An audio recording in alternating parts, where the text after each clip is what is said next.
Recent New Orleans Saints trends and tendencies tell us that they may look to invest in some non-premium positions with the first 100 picks. What will change that and what names to look out for in this year's NFL draft for the New Orleans Saints? We got all that and a little bit of lagniappe for you on today's episode of Locked On Saints.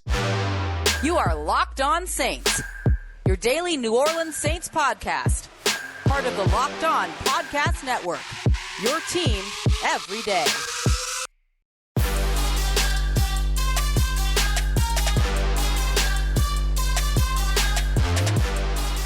What is good, Who Dat Nation and Who Dat family? Welcome into another episode of Locked On Saints, your daily podcast covering the New Orleans Saints, part of the Locked On Podcast Network, your team every day. Thanks so much, as always, for making Locked On Saints your first listen of the day every day. Don't forget that we are free and available on all platforms, including on YouTube as well. I'm your host, Ross Jackson, at Ross Jackson Nola on Twitter. You can find me over at USA Today's Saints Wire, Tuesdays on Locked On NFL, and here with you every single Monday through Friday on Locked On Saints. If you're watching on YouTube today, you're seeing a new place yet again. We're coming at you from Texas, getting ready for that NFL draft coverage that we've got for you all next week. So don't forget to go and subscribe to that Locked On NFL YouTube page so that you don't miss all of that. Now, I want to talk a little bit about the New Orleans Saints and the potential selections that they could make going into the 2022 draft. And we broke down some trends and tendencies yesterday, and we discovered that they don't use a lot of those top 100 picks, or haven't in the past, on premium positions. They tend to draft non-premium positions.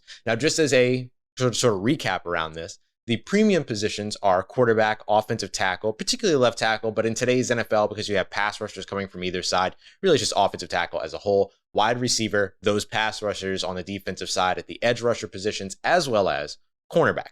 So the guys that are kind of most immediately involved in every single play. Some of the non-premium positions include interior offensive linemen, interior defensive linemen, running backs, and safeties and linebackers, who are a little bit more further removed from the line of scrimmage, for instance. But the New Orleans Saints have continuously invested some of their top 100 selections in those non-premium positions. Now, there's one of two things that can change that, or one of two things that would explain that, right? So the first thing is that they haven't invested in those premium positions as much because they had the best of the best at at the most important premium position, which was Drew Brees at quarterback. So in the past, and particularly when you look at the draft classes since 2015, so you're looking at the sort of current regime, Jeff Ireland and Mickey Loomis, that can make a big difference, right? You're investing in some of the positions that are going to be elevated by the great star players you have on the rest of the team. But if you think about the draft that changed everything for the New Orleans Saints, the first two selections were big-time hits on premium positions, cornerback and offensive tackle, with Marshawn Lattimore and Ryan Ramczyk, both players that weren't expected to be where the New Orleans Saints selected, but were there. So now here they are again. 2022, two selections in the first round. Could they potentially be in a position to hit on two top premium positions at 16 and 19? Here's the other thing, right? That second thing that factors into all that. Drew Brees isn't there anymore. Sean Payton's not there anymore. Both of those things are going to have an impact, right? And you have a rookie head coach, not a rookie head coach, but a first-time head coach for your franchise, right? He was, with the then Oakland Raiders for a little while, but this is Dennis Allen's kind of first rodeo.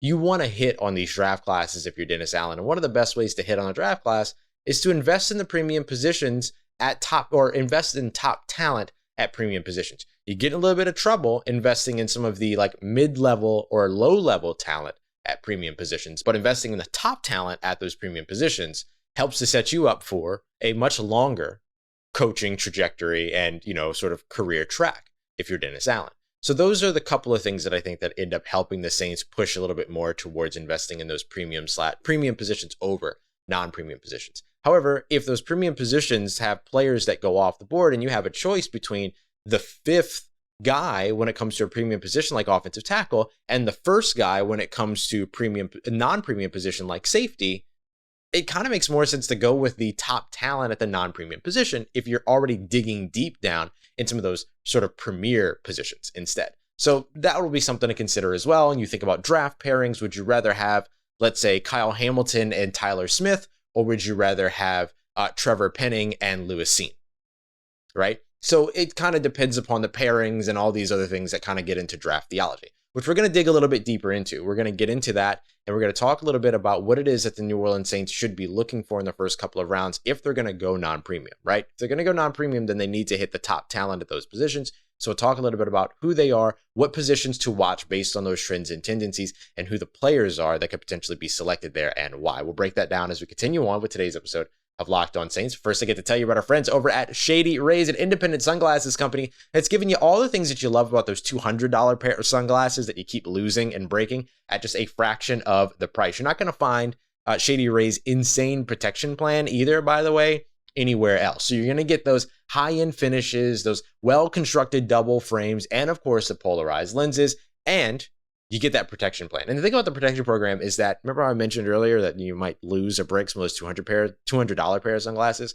If you do that, you're kind of out of it, right? Like there's nothing you can really do about it. You got to go and buy another pair of sunglasses. So now you're talking about $400 pair of sunglasses by that point. Well, Shady Rays, you lose them, you break them, whatever, you let them know, they're going to give you a brand new pair. And if you get them and you don't like them, you pay nothing. It's super, super simple. And what's really cool too is they also donate 10 meals to fight hunger in America whenever you shop over at Shady Rays. So go and check them out because it's exclusive for our listeners here on Locked On Saints and on the Locked On Podcast Network. If you head over to shadyrays.com today, use the promo code Locked On, you're going to get 50% off of 2 or more pairs of polarized sunglasses. That is code Locked On for their best deal of the season. 50% off on 2 or more pairs of Shady Rays sunglasses backed by over 150,000 verified 5-star reviews. And I tell you about our friends over at BetOnline, where you can get in on a bunch of NFL draft action right now. They've got over-unders in terms of where players could go, might go, should go, all of that. They've also got odds on where Deebo Samuel is going to end up. The Saints were tied for the second best odds at plus 500 on that. So a whole bunch of stuff you can get in on, even though the NFL season hasn't started yet. But with the NFL draft,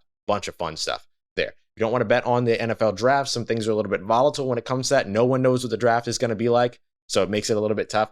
Don't worry about it. You've got basketball playoffs, Pelicans, Suns, game 3 tonight. Huge for them. The Pelicans stole back home court. I keep wanting to say home home court advantage. Make sure you go and check out Locked On Pelicans with Jake Madison to keep up with all that. You got the Major League Baseball season going. You can check out Locked On Astros as well. But of course, you could check out BetOnline for all the odds, lines, props, action, everything that you need around all of those teams. So head over to the website today or use your mobile device so you can keep up with all the trends and actions. BetOnline, where the game starts. All right, family, continuing on with today's episode of Locked On Saints. Thanks again, as always, making Locked On Saints your first listen of the day every day. Make sure you are subscribed to that Locked On NFL YouTube page so you can keep up with the 3 days of live NFL draft coverage. And make sure you go and check out the Locked On NFL podcast and the Ultimate NFL Mock Draft 2022 podcast feed as well for our ongoing 2022 mock draft. Almost done with the first round. Then we're going to get to all the teams that don't select in round 1. Yes, we talk about those too. And hey, go and check it out because I edit all of it. I put all of it together and I love it and I'm super proud of it. So go and check it out. All right. So let's talk a little bit about the New Orleans Saints and those non-premium positions, those trends and tendencies that we broke down in yesterday's episode. Make sure you go and check that out. But to give you a quick refresher, a couple of things to keep in mind. Big Ten SEC, huge for the New Orleans Saints. 18 total selections of the Saints' last 43 since 2015. Okay, huge. Combine invites, 37 of the last 43 since 2015. Huge. Here's an interesting thing. The New Orleans Saints haven't drafted a player from the Big 12 conference since 2014 with Brandon Cooks. So guys like Perion Winfrey, even a guy that I've talked about a bunch like Jalen Petit-Frere from Baylor, are kind of out. And you think about why it is that New Orleans Saints maybe don't invest in Big 12 talent, right? Or why they haven't invested in Big 12 talent. Think about where the New Orleans Saints strength has been really in the draft, but also where the strength has been for the team since, let's say, 2017. It's been on the defensive side. What does the Big 12 have? Explosive offense, but what is it at the price of? It's at the price of defensive production, i.e. not a lot of defensive production at all. And so for the Saints, who have invested so much on the defensive side with guys like Marshall Lattimore and Marcus Williams and Sheldon Rankins and Marcus Davenport and Peyton Turner and so on and so forth over the course of the past few years, and those are just early round selections, there's not really a lot of those guys in the Big 12 that maybe make the Saints go, yeah, I got to add him to this defense. You know what I mean? And so because of that, I think you can maybe rule out some of the Big 12 talent. And there's not really any top Big 12 talent in this year's draft anyway, to begin with. I think Perion Winfrey might be the first Big 12 player off, who's the interior defensive lineman from Oklahoma, who I've mocked to the Saints before, because again, I think the Saints need interior defensive line help, but they can go elsewhere for that, just like they can go elsewhere for safety. Jalen Petit-Frere has been one of my favorite safety prospects to talk about over the course of this draft cycle, And now I kind of have to rule him out because the Saints just simply don't draft Big 12 talent. You think they don't draft LSU talent? They really don't draft Big 12 talent. And so for me, that means I have to find another safety. And of course I did. So let's talk about who that other safety is. He went to the Big 10, right? Which is the one of the 2 top drafted conferences by the New Orleans Saints. Participated in the Combine, is not a Senior Bowl participant because he graduated as a junior. The Saints have tended to invest in younger talent, juniors, 21, 22-year-old players coming out of college. And for this player, he comes out of the Big 10, like I mentioned. So that's Dax Hill, the safety out of Michigan.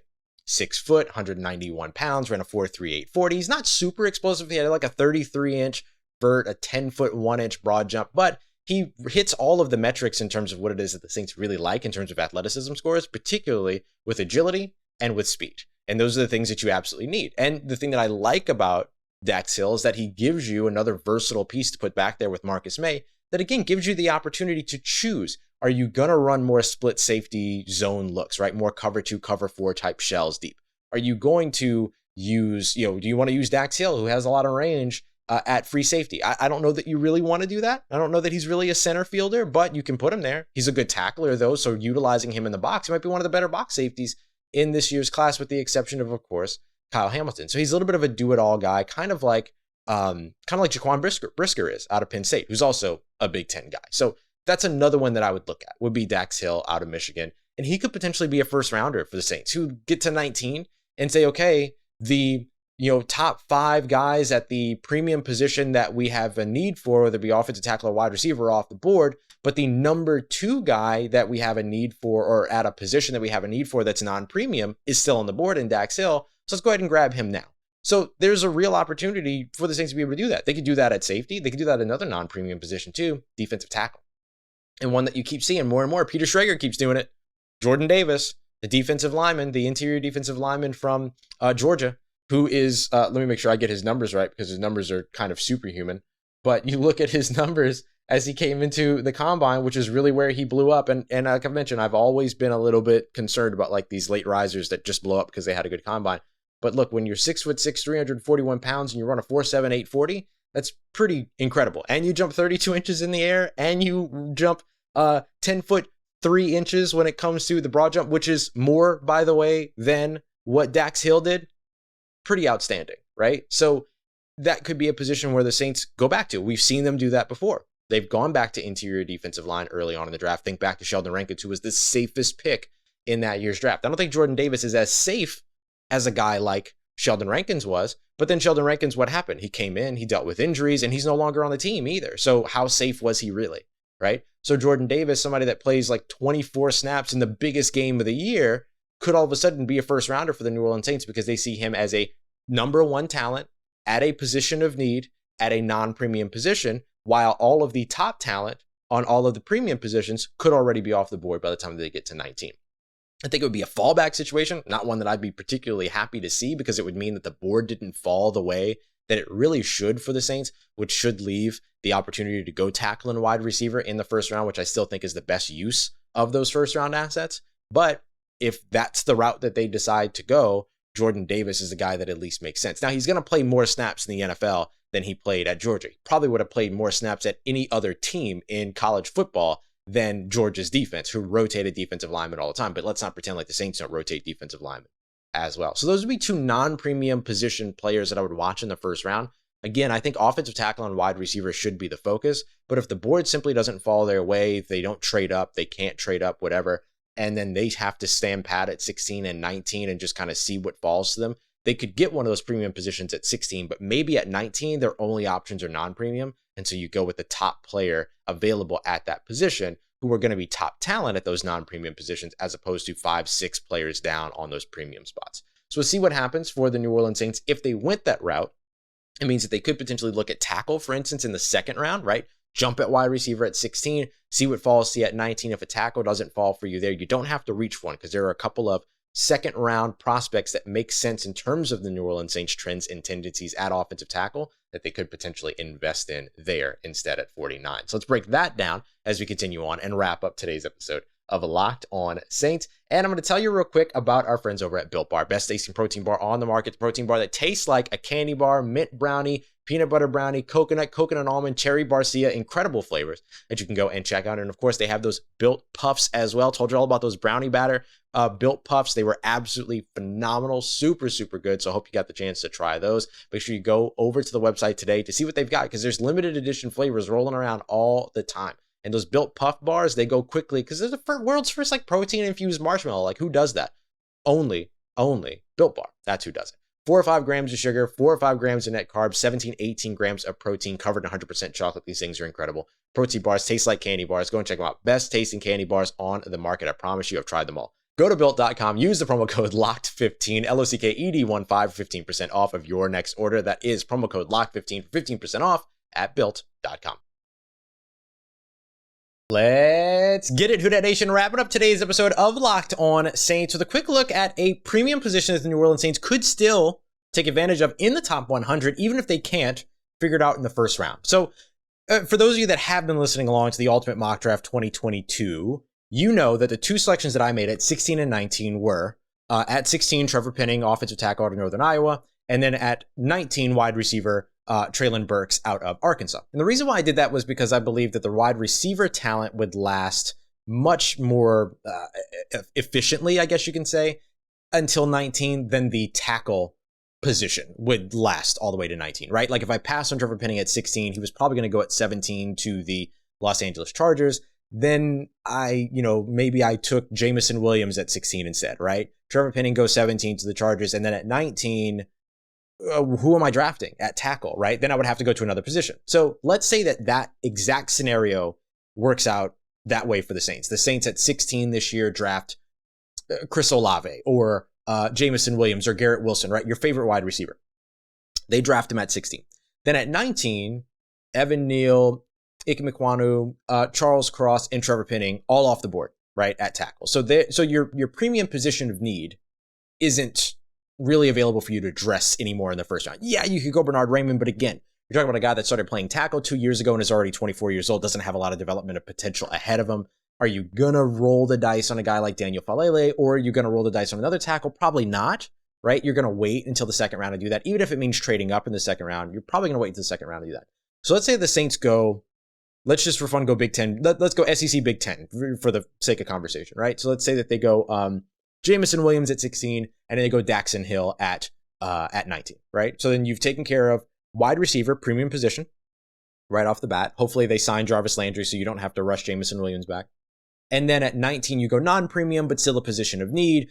Top player there, available. Number 2 player probably at the position, maybe number 3. And then you have, as opposed to going for the 6th tackle or the 5th tackle, right?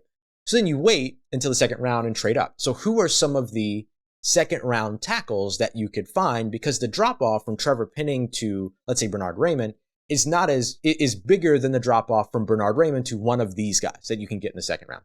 So let's start off with a name that you've probably heard a ton.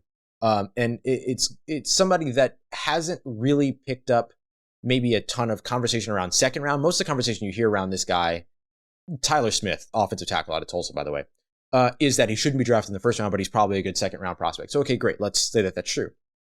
So for the Saints, they could go with Tyler Smith out of Tulsa, 6'4", 324 pounds, a little heavy. Probably want to slim that down a little bit, but it's a good size for tackle.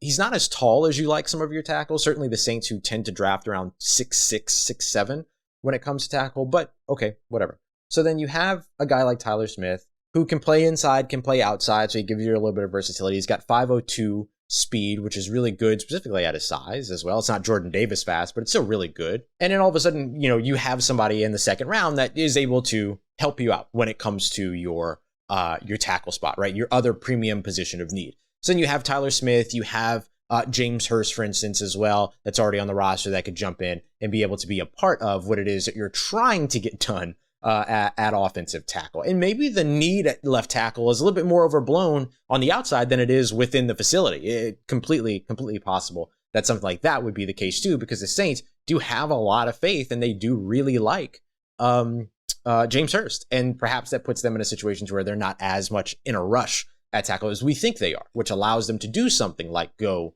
wide receiver and defensive tackle in the first round, or wide receiver and safety in the first round, and then circle around to tackle, offensive tackle if they get to it. Another tackle to keep an eye out on, doesn't really have the athletic profile that you like, but 6'5", 316 pounds is pretty close to what the Saints size prototype is. Nicolas Petit-Frere, the offensive tackle out of Ohio State. He also has the Ohio State connection. He has the Big Ten connection. He has, all of those things. So he's another one that you could go with. 5'1", 440 is respectable. It's not bad. It's respectable. It's just not really what the New Orleans Saints have really looked for on the offensive line, which is that they like speed. I mean, for a little while, they were the fastest, maybe second fastest offensive line in the NFL as a whole in terms of 40 times when they were drafted. So you could see that maybe being something that pushes them away a little bit from a Nicolas Petit-Frere. But then the last one that I'll mention, and you kind of heard me talk about him before because he's a big, big dude, and I don't think enough people are talking about him, is Abraham Lucas out of Washington State. Could easily be had maybe at 49 or maybe just a little bit of a jump up in the second round. 6'6", 215 pounds, perfect in terms of what the Saints size prototypes are when it comes to offensive tackle. 5 flat 40-yard dash, fantastic there. And it also has the agility, which is something the Saints really care about a lot. 4.4, so a sub 4.5 shuttle, which is great. And then a 7.25 3-cone, which is also really, really good. So he's got elite agility, elite speed. When you look at RAS scores and things like that, he comes in at an overall of 9.73 for those of you that care about that. So Abraham Lucas would be another one that, I would almost be willing to pass on tackle in the first round, even if Trevor Penning was on the board, because I know I might be able to circle around to Abraham Lucas in the second round and trade up to ensure that I get him. Now, that's just me, right? That's just my personal preference.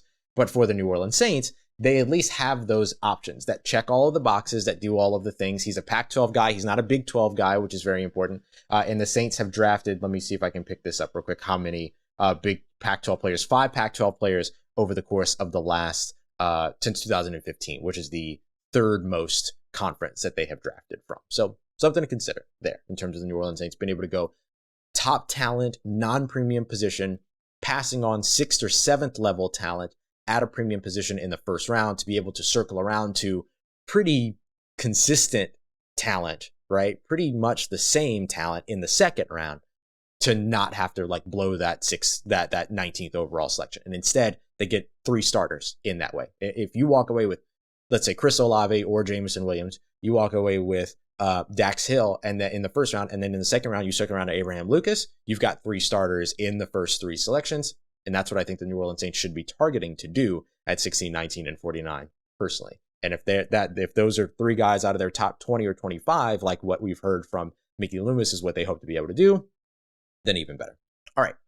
Coming up on Monday, it's Mock Draft Monday. It'll be our final Mock Draft Monday ahead of the NFL Draft. It will not be our final mock draft, however. We're going to do a mock draft every day next week leading up to the first round. Some of them will just be first couple of rounds. Some of them will be 7 rounds. We'll go 7 rounds on Monday. And we're going to do a what would Ross do mock draft. That's what that's going to be, right? I'm not going to try to predict what the team is going to do or anything like that. We'll get to that later on in the week. But that's going to be all about what would I do in this year's draft. So I've got that for you on Monday, and I wanted to hear your mock drafts as well. So send them over to me at Ross Jackson Nola on Twitter. You can also just type them out in YouTube comments below, or you can send them to me over on the Locked On Saints Facebook group, which you can join at facebook.com/groups/Locked On Saints. And we'll talk about what fans want as well, right? What listeners want as well. So we'll get through all of that on Monday. So stay tuned all throughout the weekend, because you never know. The New Orleans Saints, they're always working. So maybe we'll have a bonus episode for you this weekend, but it will be a busy, busy week next week with the NFL Draft finally here. All right.